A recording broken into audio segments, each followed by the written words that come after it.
Questions of an Old Lady, Part 2. I wonder whether it is because this woman, who has investigated so well in this way, is meritorious, learned, and naturally wise. Ānanda, so it is, replied the Bhagavan.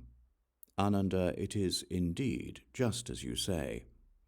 This woman is meritorious, learned, and naturally wise. Ānanda, this woman was my mother for 500 lifetimes.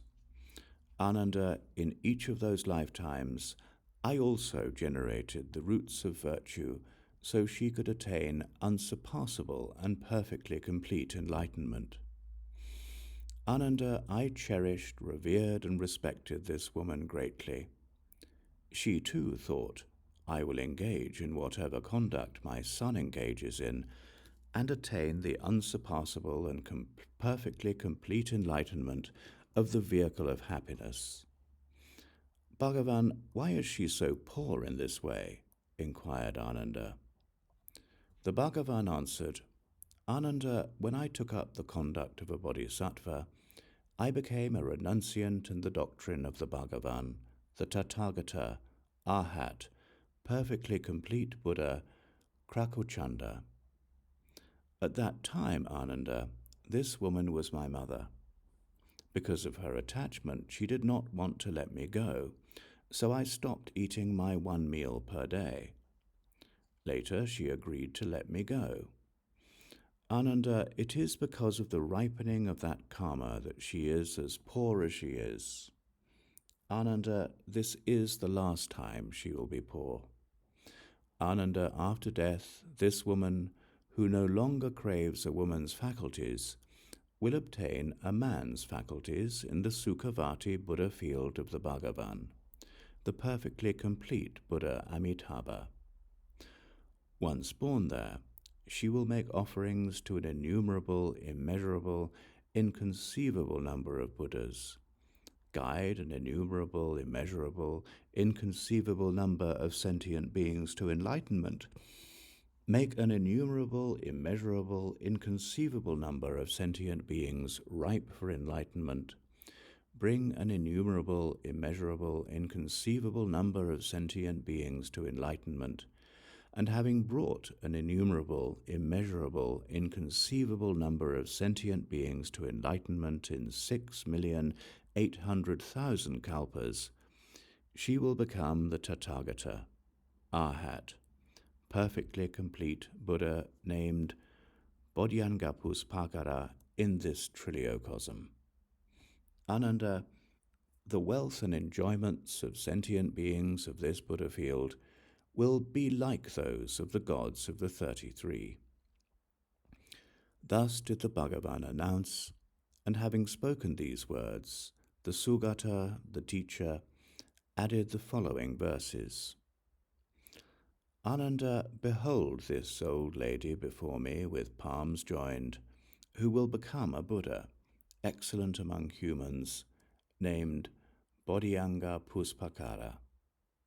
She, giving up a woman's form, will go to the realm of Sukhāvatī, venerate the victor Amitayus, and become a peerless Buddha, conqueror of the 3 realms. Venerating, too, the many guides who dwell in other worlds, the great sages who benefit those realms, she will become a peerless Buddha, excellent among humans. Having also heard the Dharma from them all, with a purified mind she will become accomplished in the same fashion.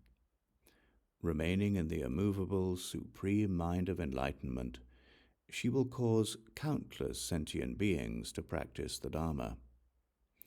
At that time there will be no inferior beings, no beings with various bad bodies or bad color, none dull, lame, and likewise none blind, and no lepers with stumps for arms. At that time the sun and moon, fire, lightning, and gems will no longer be what shines, for the guide, Bodhyaṅgapuṣpakara's mighty light, will everywhere be all illuminating.